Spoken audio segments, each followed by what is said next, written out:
Hello friends, Pradeep Sahu classes में आपका स्वागत करते हैं। और आज हम लोग आपके लेकर आए हैं भारत का भूगोल सीरीज लेकर आए हैं, जिसमें वस्तुनिष्ठ प्रश्नों का संग्रह होगा जो कि टॉपिक वाइज होगा दोस्तों, और जो कि आपके पिछले वर्ष जो क्वेश्चन आए थे उसको लिया गया है। और उसके साथ साथ जो नया क्वेश्चन कैसे बन सकते हैं उसको भी हम लोग यहाँ पर समावेश किए हैं दोस्तों। ठीक है, आशा करते हैं ये जो आपको पसंद आएगा। ठीक है, ज़्यादा देर न करते हुए हम लोग चलते हैं, अपनी क्लास को स्टार्ट करते हैं। ठीक है, तो भारत की भौगोलिक स्थिति एवं विस्तार के बारे में हम आज अध्ययन करेंगे, और ये हमारा आज क्या रहेगा, पार्ट 1 रहेगा।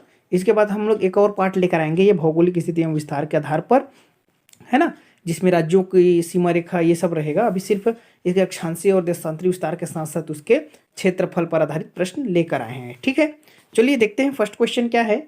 तो भारत के मुख्य भूभाग के अक्षांश का विस्तार है। ठीक है, यहाँ पर अक्षांशीय विस्तार के बारे में पूछा जा रहा है, और यहाँ से 1 नंबर का क्वेश्चन ये आ गया है आपके पीएससी के एग्जाम में। ठीक है, तो देखिए कैसा है, थोड़ा सा डीप में घुस के पूछा है इस क्वेश्चन को। तो यहाँ देखिए 5 डिग्री 10 मिनट 28 सेकंड उत्तरी अक्षांश से ये 68 डिग्री 7 मिनट 53 सेकंड उत्तरी अक्षांश तक है ये विस्तार, ऐसे करके क्वेश्चन में दिया गया है। ठीक है, फिर देखिए बी है 8 minute 4 second 8 degree 4 minute 28 second उत्तर अक्षांश से 37 डिग्री 15 मिनट 53 सेकंड उत्तरी अक्षांश तक। फिर देखिए 10 डिग्री 17 मिनट 23 सेकंड उत्तरी अक्षांश से 56 डिग्री 28 मिनट 463 सेकंड उत्तरी अक्षांश तक इसका विस्तार है बोल रहा है, या इनमें से कोई नहीं। ठीक है दोस्तों, तो आप इसको कमेंट करके बताइए क्या होगा इसका आंसर। तो हमारा इसका आंसर क्या होगा दोस्तों, इसका आंसर होगा बी। ठीक है, क्योंकि हम लोग 84 यानी 8 डिग्री 4 मिनट को हम लोग ज़्यादातर जानते हैं, है ना, और इसको 37-15 को, है ना, लेकिन ज़्यादा उसको नहीं जानते हैं, तो ये आपका बी आंसर होगा। ठीक है, हाँ चलिए फिर देखते हैं इसका आंसर बी होगा। फिर है यार नेक्स्ट क्वेश्चन हमारा यहाँ पर ये बोल रहा है कि, है ना, ये बोल रहा है कि 1 मिनट ना, थोड़ा सा ये रहा, यहाँ देखिए मुख्य भूमि लक्षद्वीप एवं अंडमान निकोबार द्वीप समूह को शामिल करते हुए भारतीय तट रेखा की लंबाई लगभग कितनी है। ठीक है, मतलब मुख्य भूमि जितने भी राज्य हैं वो, और अंडमान निकोबार द्वीप समूह और लक्षद्वीप तीनों को शामिल करने पर क्या हो रहा है, तो 48-13 किलोमीटर, या 6480 किलोमीटर, या 75-17 मतलब 7517 किलोमीटर, या 6100 किलोमीटर। ठीक है, तो आपका आंसर क्या होगा, ये सी इज द राइट आंसर होगा दोस्तों। क्यों, क्योंकि ये आपका ये दशमलव में आता है ना, 7516 दशमलव समथिंग 53 ऐसा कुछ होता है, तो उसको लगभग के लिए ले लिया है। ये आपका क्या है, ये मुख्य भूमि मतलब केवल राज्य हैं जिनकी सीमा रेखा है। ठीक है, चलिए नेक्स्ट देखते हैं इसके बारे में, थोड़ा सा इसके बारे में अध्ययन कर लेते हैं। यहाँ पर देखिए ये बोल रहा है भारत की कुल सीमा रेखा कितनी है, तो 22,716.5 किलोमीटर है। स्थलीय सीमा रेखा की अगर बात करें तो 15,200 किलोमीटर है। मुख्य भूमि की तटीय सीमा रेखा देखें तो 6100 किलोमीटर है। अगर तटीय सीमा रेखा को साथ शामिल कर लिया जाए तो कितना है आपका, ये 7,516.5 किलोमीटर ये क्या है आपका है। ठीक है, इसको क्वेश्चन पूछा जाता है, थोड़ा सा देख लीजिएगा ना। फिर देखिए हमारा नेक्स्ट क्वेश्चन आता है ये कि भारतीय मानक समय ग्रीनविच मध्य से कितना आगे है। ठीक है, ये 5.5 घंटा, 6.5 घंटा, 6.5 घंटा, या 4.5 घंटा, या इनमें से कोई नहीं। ठीक है, तो इसका आंसर क्या होगा, तो इसका आंसर होगा आपका ये 5.5 घंटा। ठीक है, चलिए फिर क्वेश्चन पे चलते हैं, ये आपका आंसर है। नेक्स्ट क्वेश्चन है आपका, ये बोल रहा है क्षेत्रफल के अनुसार भारत का विश्व में कौन सा स्थान है।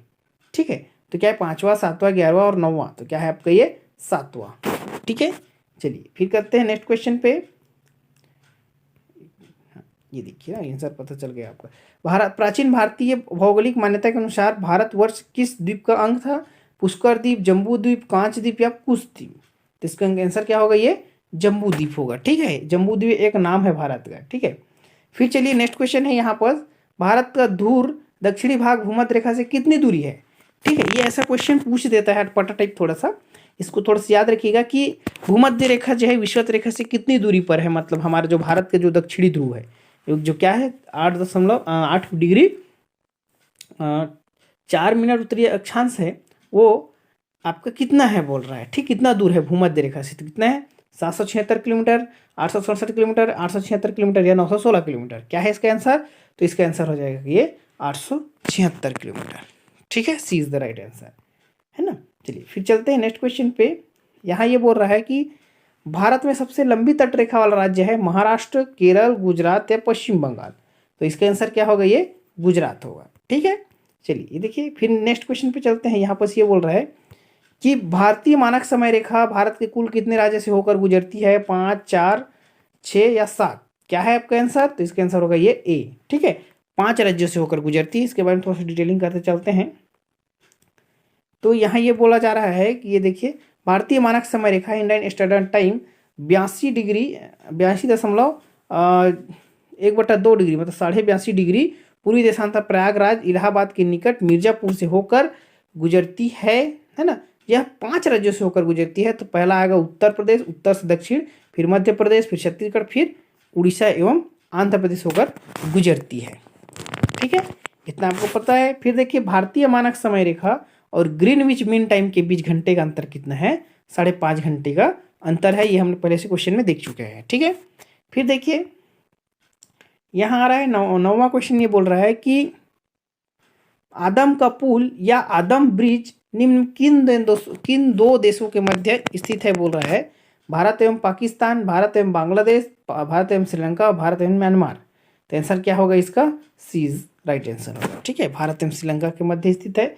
इसके बारे में भी थोड़ा सा देख लेते हैं। यहाँ क्या है, तो ये देखिए इसका मैंने थोड़ा सा क्रम देखा है। ठीक है, यहाँ क्रम देखे हैं। तो यहाँ देखिए भारत और श्रीलंका के मध्य सीमा बनाने वाले स्थानों का उत्तर से दक्षिण की ओर क्रम देखिए निम्नलिखित क्या है। तो पाक की खाड़ी उत्तर में है, फिर पंबनदीप रामेश्वरम है ना, फिर आदम्स ब्रिज, फिर मन्नार की खाड़ी। आप इसको इसे क्रम में आपको याद रखना है, क्योंकि यहाँ से एक बार क्वेश्चन पीएससी 2021 या पीएससी 2020 में क्वेश्चन आ गया है यहाँ से। ठीक है, थोड़ा सा इसको देखने का प्रयास कीजिएगा। ठीक है, उत्तर से दक्षिण की ओर क्रम है, तो कभी दक्षिण से उत्तर की ओर क्रम नहीं पूछेगा, ये उत्तर से दक्षिण की ओर ही क्रम पूछेगा आपको। ठीक है, चलिए नेक्स्ट क्वेश्चन पे चलते हैं। नेक्स्ट है 10वें नंबर का क्वेश्चन। ये बोल रहा है कि क्षेत्रफल के अनुसार भारत का स्थान विश्व में है 5वां, 7वां, 9वां, जिनमें से कोई नहीं। ठीक है, तो ये आपका बी है, 7वां। थोड़े ये क्वेश्चन रिपीटेड हो गए हैं, थोड़ा सा इसके बारे में जानकारी देख लेते हैं। यहाँ क्या है, तो ये देखिए ये है आपका एक थोड़ा सा ट्रिकी वे पे। तो भारत विश्व के 2.42 क्षेत्रफल के साथ विश्व का 7वां सबसे बड़ा देश है। अगर भारत का क्षेत्रफल की बात करें तो कितना है आपका, है ना, तो ये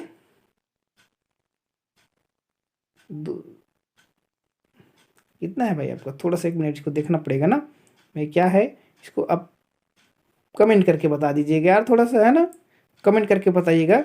इसको थोड़ा सा एक ट्रिक वे पे याद करते हैं एक बार।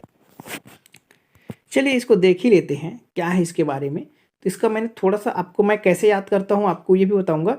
तो भारत का क्षेत्रफल कैसे याद करेंगे, तो इसका है ये 32,87,263 किलोमीटर वर्ग स्क्वायर। ठीक है, आप इसको 32,87,263 ऐसे मत याद कीजिए, आपको याद करना पड़ेगा 32,87,263 ऐसे करके याद कीजिएगा, आपको याद हो जाएगा। ठीक है, इसी क्षेत्रफल के साथ ये कितने क्रम में है, 7वें क्रम में है विश्व में।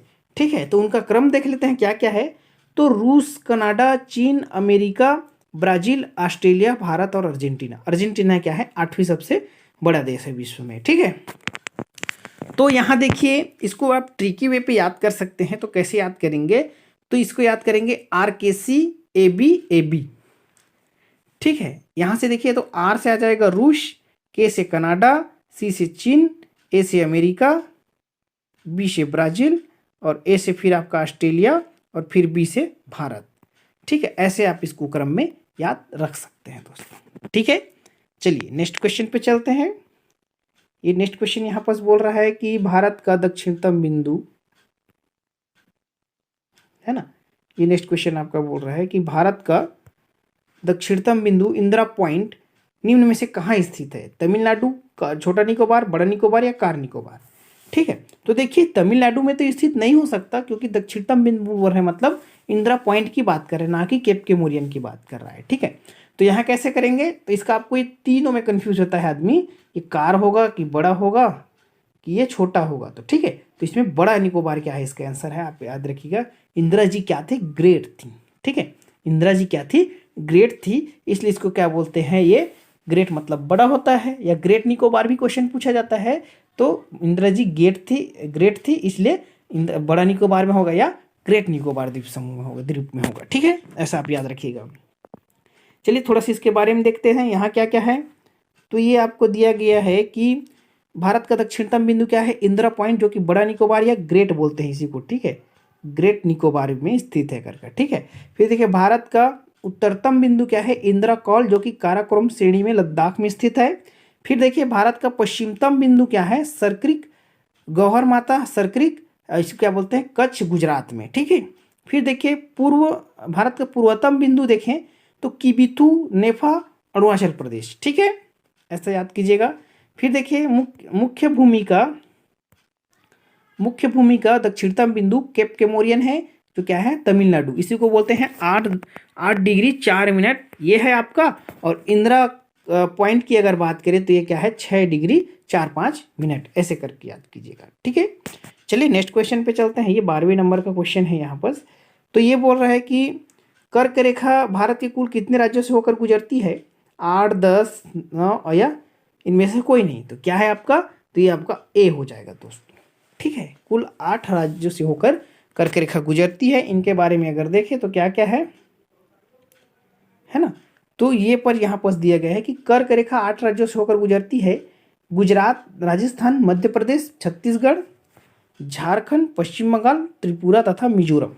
ये क्या है, इसका क्रम क्या है, अगर देखें तो गुजरात क्या है, पश्चिम में है ना, ये पश्चिम से पूर्व की ओर इनका क्रम आपको देखने को मिलेगा। ठीक है, पश्चिम से पूर्व की ओर क्रम। लेकिन आपको क्वेश्चन क्या पूछता है, ये पूर्व से पश्चिम की ओर आप क्रम में जमाइए करके क्वेश्चन देगा, तो आप इसको याद रखिएगा। ठीक है, इसको ट्रिक के माध्यम से याद किया जा सकता है ना। तो कैसे, ये मित्र पर गमछा झाड़ करके ये ट्रिक है, बहुत पुराना ट्रिक है और अच्छा ट्रिक है, मजेदार। ठीक है, देखिए मी से आ जाएगा आपका मिजोरम, त से त्रिपुरा, प से पश्चिम बंगाल, र से राजस्थान, ग से गमछा, ग से गुजरात, म से मध्य प्रदेश, और छ से छत्तीसगढ़, और झार से झारखंड। ये कुल 8 आपके राज्य होंगे। ठीक है, ठीक, एक और पॉइंट याद रख लेते हैं कि सर्वाधिक भाग मध्य प्रदेश में से होकर गुजरती है, जबकि सबसे कम भाग राजस्थान से होकर गुजरती है। ये भी पॉइंट आप थोड़ा सा याद कर सकते हैं। ठीक है, चलिए नेक्स्ट टॉपिक पे चलते हैं। अच्छा, हमारा ये आज का क्वेश्चन कंप्लीट हो गया दोस्तों। ठीक है, चलिए चैनल को लाइक, शेयर एंड सब्सक्राइब करते रहिएगा। ठीक है, धन्यवाद।